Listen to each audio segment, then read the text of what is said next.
Well, here's an oldie but a goodie. This old Electrolux dates back to the late 70s. It was my mother's Electrolux before she passed away, and the wife has been using it ever since. She's a little bit hard on it, tends to run into walls with it, and of course the beater bar takes a beating, and eventually the beater bar just stopped beating. So now it's time to take a look at it, see if I can figure out why the beater bar is no longer working in this unit. These old vacuums are remarkably well made. It's amazing what this has been through and still keeps right on ticking. As with anything else, you beat and bang on it long enough, you're probably going to break it. And in this case, that's exactly what happened. If you pull open the power bar wiring connector here, you can see exactly what's going on. It's definitely broke a pin. So I'm going to have to do something about repairing the pin here. And yep, diagnosis confirmed. There should be 3 pins sticking up. There's only 2, and one's obviously broke off in the plug. Okay, know exactly what the problem is now, so let's start the teardown. Step 1 is to play the flip side again. There are 2 small bolts here I need to take out. Once I got these 2 bolts out, you just lift off the bottom plate. Now that I got the bottom cover off, time to turn the unit over and take off the top cover.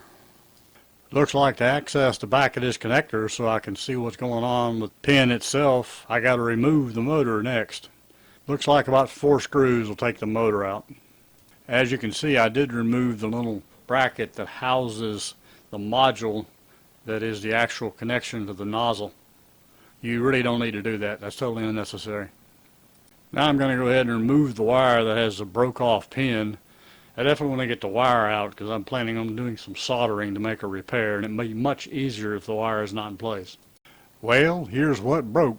And why they made it this way, I'll never know. Looks like it was almost destined to fail.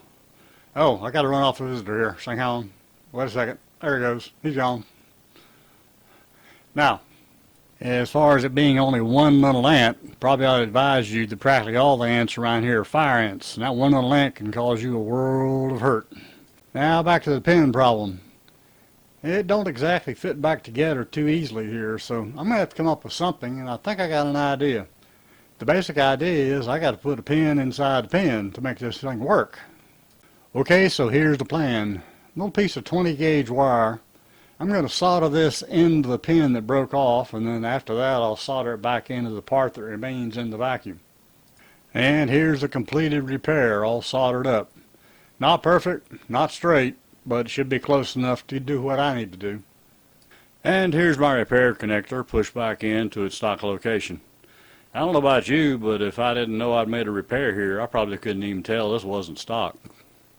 And I'm sure I heard someone say, yeah, but did you fix it?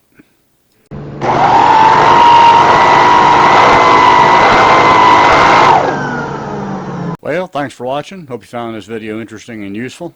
If you did, I'd appreciate you consider subscribing and definitely consider giving me a like here.